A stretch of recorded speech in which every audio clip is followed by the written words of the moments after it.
दोनों senior journalist हैं, they have almost daily interaction with public. So ये वो बात बता रहे हैं which is a public pulse, जो कि लोगों के इस वक्त परसेप्शन है बजट के हवाले से। We are not going into the complex economic technical details, we are talking कि what the layman, what the common man is deriving out of these budgets, center का बजट एंड पंजाब का budget.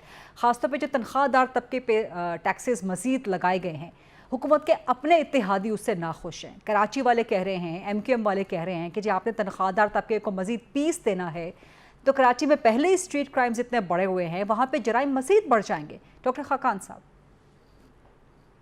देखिए गरीदा साहब, एक तो मैं ये कहूँगा कि जितनी बड़ी जमातें हैं, जो पाकिस्तान के एलीट हैं, जो पाकिस्तान की इस्टेब्लिशमेंट है, उसको इस वक्त एक आपस में डेवलपमेंट बारगेन जो है वो तय कर लेना चाहिए। इससे मतलब ये है कि जस्ट रियलाइज के मुल्क खड़ा हुआ कहाँ है।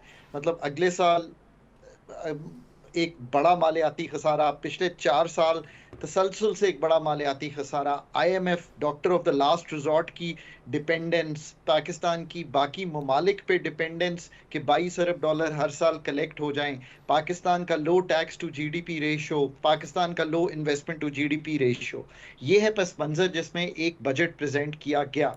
इसमें बजट को बहुत ज़्यादा इस्लाहाती होना चाहिए था। मैं मानता हूँ इस बात को कि उस तरह की इस्लाहात, रिटेलर को छोड़ दिया गया, नई हेविली टैक्स किया गया, पाकिस्तान का जो एग्रीकल्चर इनकम टैक्स है उसको भी छोड़ दिया गया, उसको भी नहीं लाए टैक्स नेट में। पर्सनल इनकम टैक्स में तब्दीलियां की, 75 अरब रुपए की नई टैक्सेस उन पर लग गए जो शायद नहीं लगने चाहिए थे। I agree with you. फिर AOP जो स्मॉल बिजनेसेस हैं उन पर 10% टैक्स बढ़ गया। ये बिल्कुल बातें ठीक हैं। और बहुत बड़ा एक्सपेंडिचर साइड पे भी एक इनको जगह मिली थी कि सब्सिडीज का रिफॉर्म टारगेटिंग में ले जाते, पर हमने फिर 1363 अरब की इनडायरेक्ट सब्सिडीज रख दी। तो ये बात तो बिल्कुल दुरुस्त है, पर ये बड़े फैसले करने के लिए आपको एक डेवलपमेंट बार्गेन करना पड़ेगा और हुकूमत को भी इसी तरह सोचना पड़ेगा कि ये फैसले डीपर होने चाहिए। डॉक्टर खाकान साहब, सॉरी टू इंटरजेक्ट, लेकिन जब आप कहते हैं कि डेवलपमेंट बार्गेन, तो with whom would this bargain be? With whom can this bargain be and should be? अवाम को रिलीफ देने के लिए बार्गेन मतलब कटौती कहाँ पे होनी चाहिए? आपको एग्रीकल्चरिस्ट से बार्गेन करना चाहिए ना कि 4 अरब रुपए से कम का एग्रीकल्चर इनकम टैक्स कैसे कलेक्ट कर सकते हैं गरीदा साहिबा। ये कैसे हो सकता है कि 350-400 अरब मैं पकड़ा दूं वेजेस में और मैं एग्रीकल्चर जो कि पूरे मुल्क का 23% है उसको टैक्स ही ना करूं। What is, I mean, that story can't be true for Pakistan at all. इसी तरह मतलब so specific stakeholders हैं, just sit with them. अभी भी चूंकि एक इंटेंट जरूर गवर्नमेंट ने दिखाया है, I'm going to give it to them. उन्होंने कहा जी पेंशन का रिफॉर्म करेंगे। देखिए गरीदा साहिबा, if you've been in the governance structure for 30 years, 15 साल 20 साल मुझे हो गए, आप एक एक जो समझ जाते हैं कि कहाँ जाके इंटरवेंशन अब करनी कहाँ है। अभी भी ये कहना कि एक कमेटी फॉर्म कर, 17 सब्जेक्ट है, आने से पहले आप नीचे डिवॉल्व कर जाएं।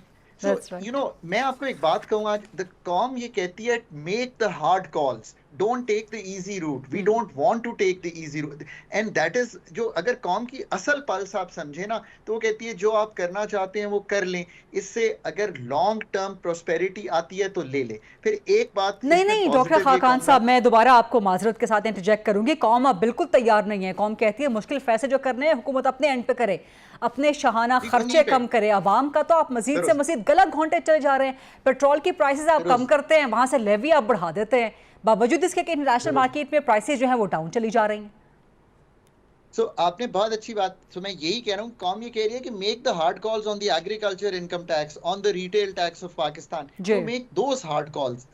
पर मैं एक और जो आपने अभी एक बात की ना, ये बड़ी इंपॉर्टेंट है। एक्सपेंडिचर का रिफॉर्म तो पाकिस्तान भूल सा गया है, वो कमिटीज में कहीं गुम हो गया है। मतलब कैसे हो सकता है कि मैं वो ही चलाता रहूं सब्सिडीज जो मैं पावर को दे रहा हूं। मतलब उसको टारगेट करें।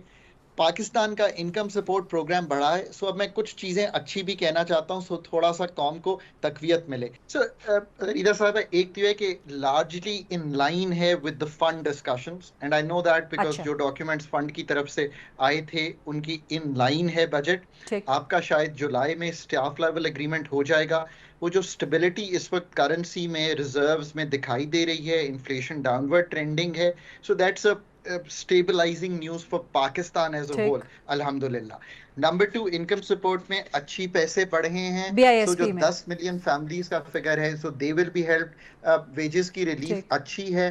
जो अच्छी चीज एक की है कि पीएसडीपी को बढ़ाया है, 1400 अरब तो नहीं खर्च होगा, बट दी एफर्ट इज के जो 81% तक रकम है वो उन प्रोजेक्ट्स को दी जाए जो नियर कंप्लीशन है। ठीक सो होपफुली अगर कहीं की सड़क नहीं बनी हुई, कहीं की अच्छा जो ट्रैक है वो रह गया है, उनकी कंप्लीशन, ठीक पानी के प्रोजेक्ट्स, राइट सो थोड़ा सा इम्पेटस आएगा। So you know, all in all this is I think where मतलब we this is stand not with a the reformist, this is not a revolutionary budget, this is a stereotype budget जहाँ पे कुछ चीज़ें अच्छी हैं लेकिन majority चीज़ें जब आहिस्ता आहिस्ता खुलेंगी, क्योंकि बाद में डॉक्यूमेंट पढ़ते पढ़ते पॉलिटिकल पार्टीज़ को बाद में भी डिबेट एंड डिस्कशन में शामिल होते चीज़ें खुलती हैं कि उनके लिए प्रॉब्लम्स क्या हैं।